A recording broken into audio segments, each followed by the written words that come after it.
The narrative must change.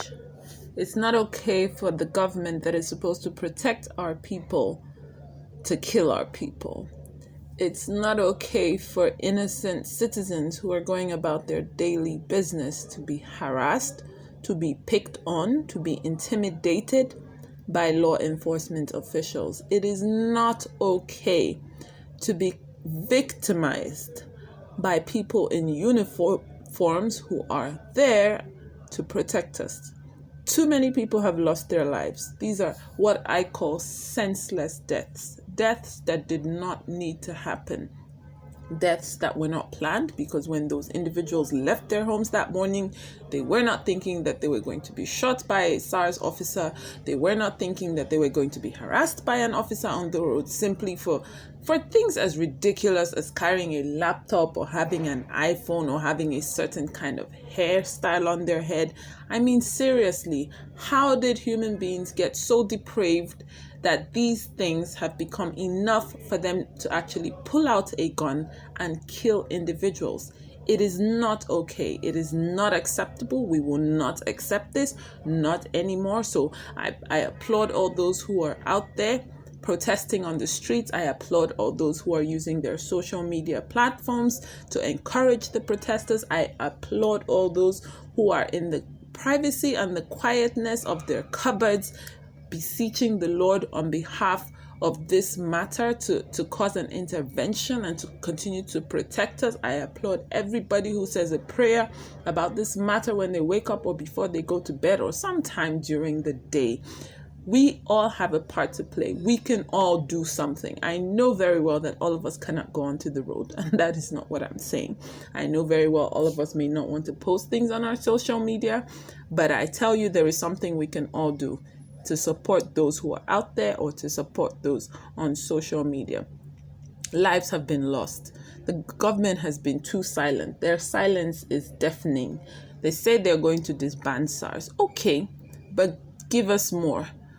Because if you put those people in another department or in another position, what's to stop them from taking out their anger on us? What is to stop them? Who is going to make sure that we do not pay for what you are doing? I mean, Nigeria is not a country where people are allowed to carry arms. Nigeria is not a country where anybody can just go buy guns, kind of like what you have in the US. If you meet certain requirements, you can buy firearms. We don't have that in Nigeria, so we cannot defend ourselves in that way. Besides, why should we have to think about defending ourselves from the very people that were reinstated by the government, from the very organization that was created to ensure that there is safety for every human being in this country? It's so ironical and it is so wrong. We are not going to do that. We are going to speak.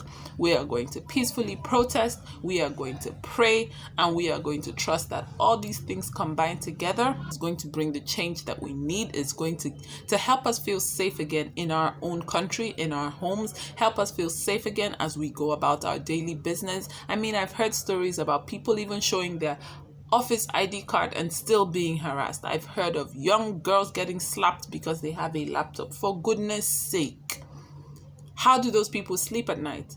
I don't understand what goes on in their head that makes them think that it is okay to treat people like this for absolutely no cause. People have been forced to the ATMs to go and withdraw hundreds of thousands of naira that they have worked so hard to earn, to give to some lazy man who happens to have a gun and is using that to intimidate people. It is not allowed. We will not take this. Not today, not tomorrow, not anymore.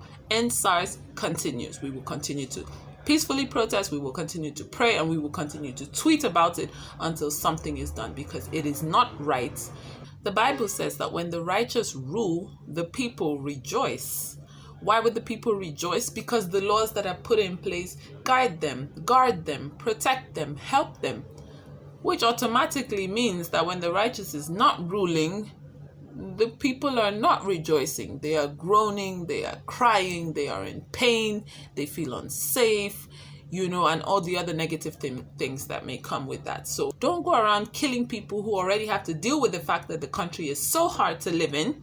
Now they have to deal with the fact that they could be driving their car and a police officer whom they are supposed to respect, when pulls them over, whom they are supposed to obey, is the very one who is handing them over to kidnappers, who is threatening their lives, who is hurling insults at them, and who is stealing their money from them. I am enraged at what has been happening. I am saddened that families have been thrown into mourning because some trigger-happy enforcement officer decided that it is within his power and his right to pick up his gun, intimidate, shoot, and kill an innocent human being. So this is my way of joining the End SARS protest.